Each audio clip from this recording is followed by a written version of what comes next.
Nos dicen que la Tierra se calienta, que la actividad humana ha llevado al planeta al borde del abismo, que el cielo que vemos no es lo que parece, que la comida que amamos podría destruirlo todo. Se nos presenta un problema global y con él una solución global. Algunos investigadores independientes sostienen que esta solución tiene un nombre: Agenda 2030. Otros se preguntan, ¿es realmente un plan para salvar el planeta o una coartada cuidadosamente diseñada para controlar cada aspecto de nuestras vidas?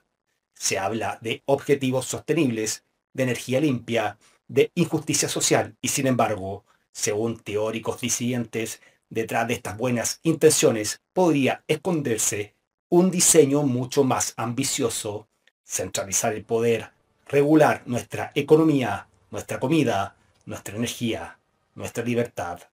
La narrativa, según analistas, sigue un patrón conocido como problema-reacción-solución.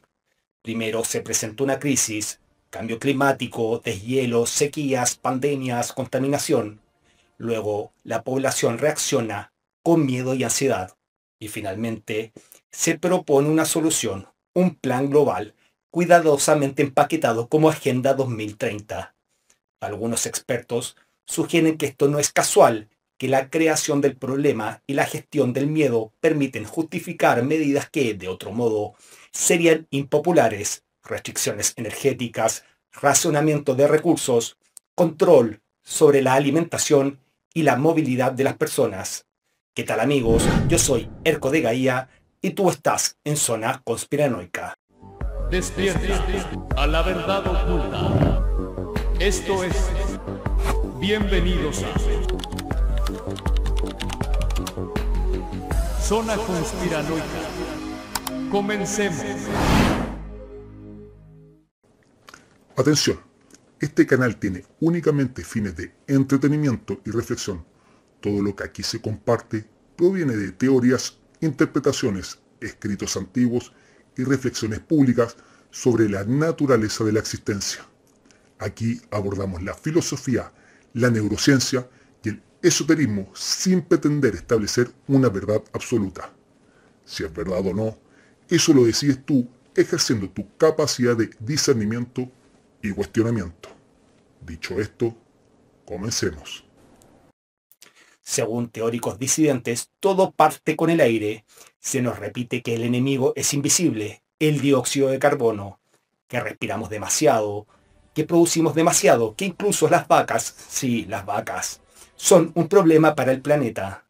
Se nos dice que las heces del ganado y sus emisiones de metano calientan la atmósfera y que reducir la carne sería un acto de conciencia climática. Pero investigadores como Juan Antonio de la Rica sostienen que el CO2 es parte esencial del ciclo de la vida. Sin ese gas, dicen, no habría fotosíntesis, ni oxígeno, ni agricultura. Sino que se lo han inventado ellos, porque al final de todo esto es una auténtica barbaridad. Entonces surgen preguntas incómodas. ¿Por qué convertir el CO2 en un villano global? ¿Por qué culpar a pequeños productores rurales mientras las grandes industrias siguen liberando toneladas de gases y químicos sin regulación real? Algunos sostienen que el propósito no es salvar el planeta, sino crear una narrativa que justifique impuestos climáticos, bonos de carbono y control energético. Así, todo comienza con una idea aparentemente inocente: salvar la Tierra. Pero detrás de esa frase se teje la justificación perfecta para controlar cada emisión, cada recurso, cada ser humano. Cuando el aire queda bajo vigilancia, el siguiente paso, dicen los teóricos, es el agua. Se habla de sequías, de crisis hídrica, de un planeta que se está quedando sin el líquido vital. Y sin embargo, varios investigadores recuerdan que más del 70% del planeta sigue cubierto de agua y que las verdaderas causas de sequías locales podrían estar ligadas a la manipulación del clima, a antenas y su radiación y a emisiones industriales que alteran la atmósfera. Se ha observado, afirman, que grandes zonas agrícolas sufren sequías justo donde hay concentración de torres de telecomunicación y cielos cubiertos por estelas persistentes. Pero los medios no hablan de eso. Prefieren culpar al ciudadano común, al agricultor, al consumo doméstico, y así, mientras las corporaciones envenenan los ríos con desechos químicos, los gobiernos comienzan a hablar de medir el uso del agua, de colocar medidores digitales, incluso de vincular su consumo a sistemas de crédito o penalización. Entonces surgen las siguientes preguntas. ¿Nos preparan para pagar por el agua como si fuera un lujo? Y si esto sucediera, ¿quién controlaría las fuentes naturales cuando se privaticen bajo el argumento de la escasez? Por otro lado, algunos investigadores sostienen que la narrativa sobre el deshielo polar y la escasez de agua ha sido amplificada selectivamente.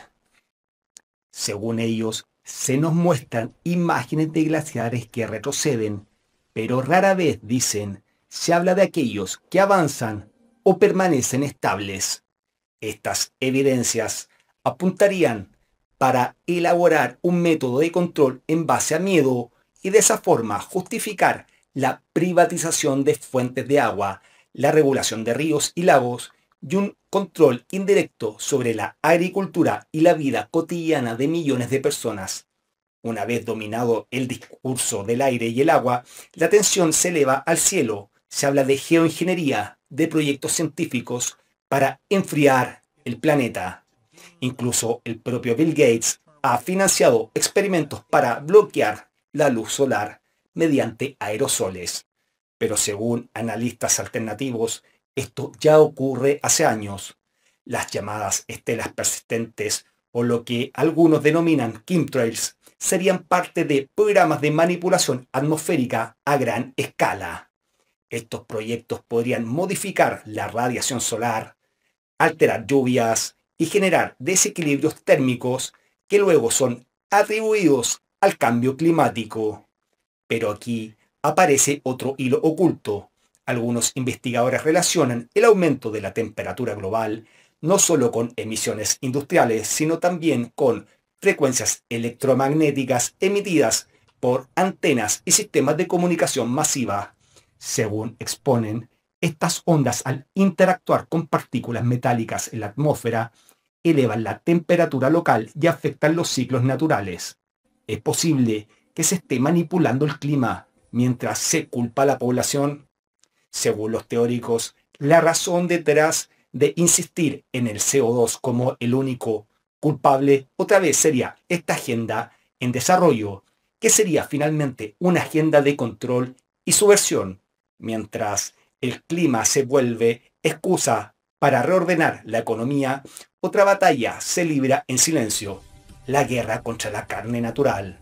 Nos dicen que comer carne destruye el planeta, que el ganado emite gases, que debemos sustituirlas por proteínas sostenibles, como insectos, harinas de gusano y carne de laboratorio. Expertos en soberanía alimentaria sostienen que la demonización del ganado y el metano no es neutral. Se señala que la narrativa busca imponer proteínas alternativas, carne sintética y alimentos industrializados controlados por grandes corporaciones. Sin embargo, investigadores como Juan Antonio de la Rica o Vandana Shiva apuntan a algo distinto. La campaña contra la carne no es ecológica, sino económica y estratégica. El CO2 que emiten las vacas es parte del ciclo natural del carbono. La hierba absorbe ese gas, la vaca lo come y el ciclo se repite. Pero se ha demonizado deliberadamente este proceso natural, mientras las grandes industrias químicas, energéticas y tecnológicas siguen vertiendo toneladas de desechos tóxicos sin control. Detrás del discurso verde, dicen los teóricos, hay un objetivo más profundo: eliminar la autosuficiencia alimentaria. Un ganado con tierra y vacas no depende del sistema financiero ni de los supermercados globales. En cambio, si la carne se prohíbe o encarece, la humanidad queda a merced de la carne sintética, las proteínas de insectos promovidas por corporaciones biotecnológicas.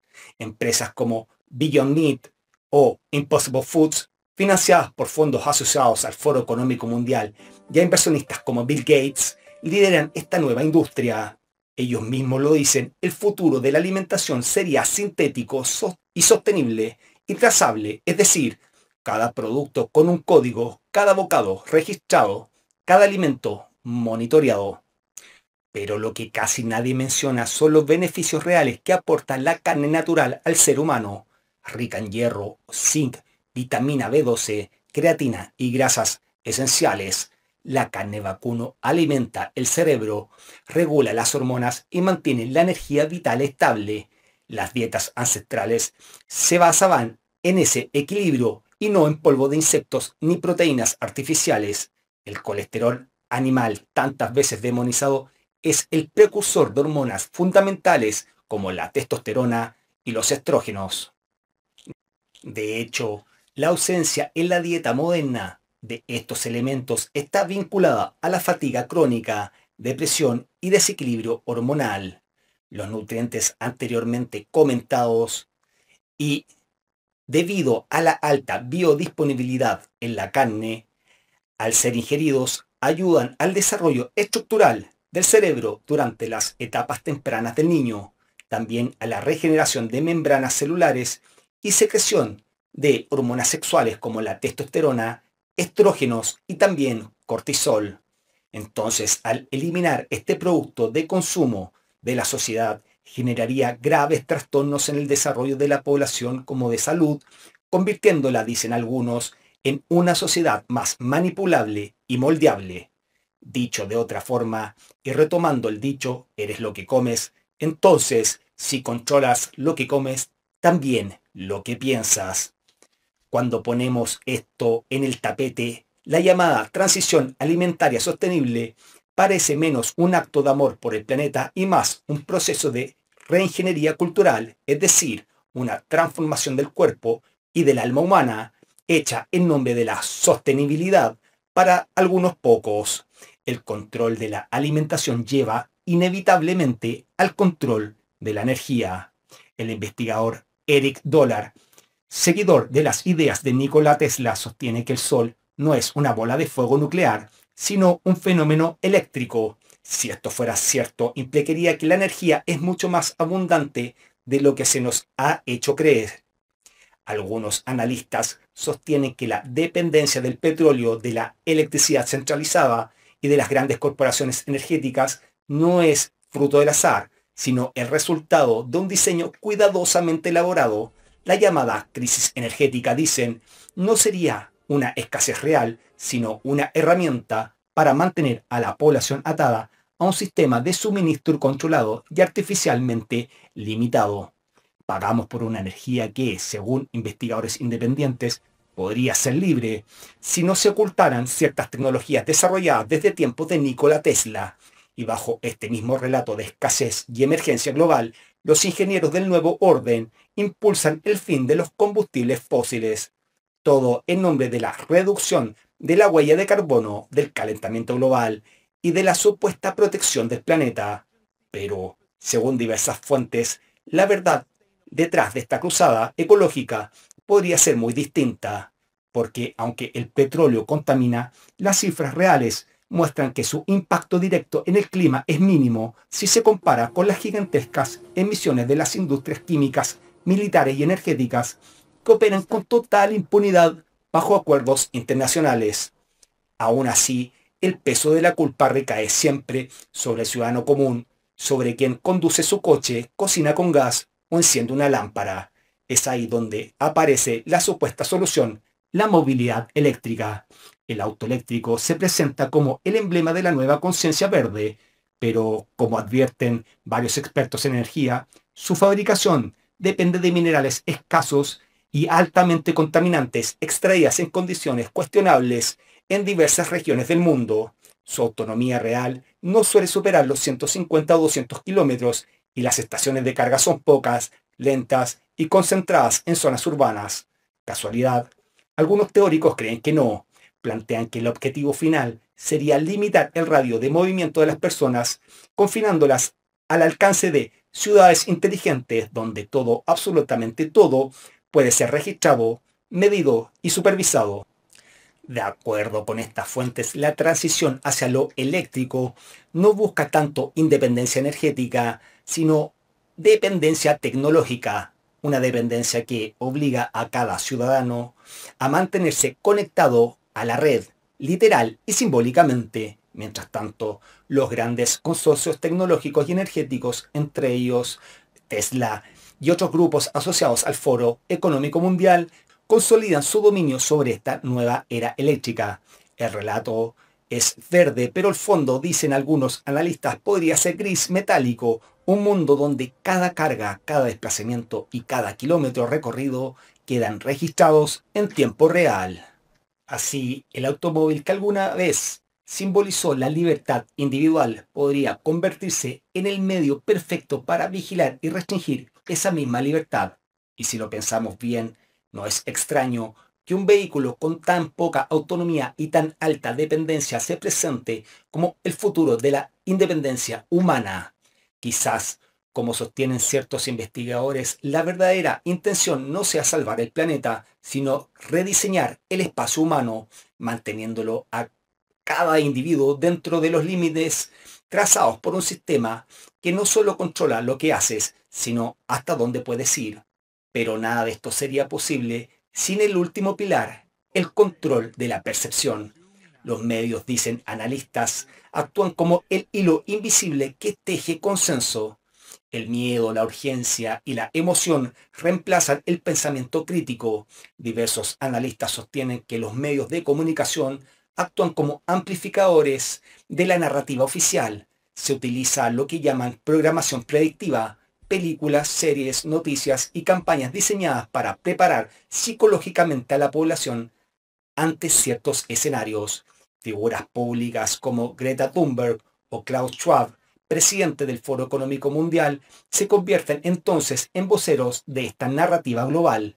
Según críticos, el mensaje no solo informa, también condiciona emociones, valores y expectativas sociales. 6 pilares, 6 narrativas, 6 posibles mecanismos de control, según diversos investigadores independientes. Todos convergirían en un solo fin, una agenda cuidadosamente diseñada que, según teóricos, podría redefinir la libertad humana bajo el pretexto de sostenibilidad, en el cual todo encaja: el aire que se regula, el agua que se privatiza, el cielo que se manipula, la comida que se sintetiza, la energía que se restringe y los medios que repiten el mismo guión. En síntesis, se estaría imponiendo un sistema totalitario donde cada elemento de la naturaleza se convierte en una moneda, un permiso, un código.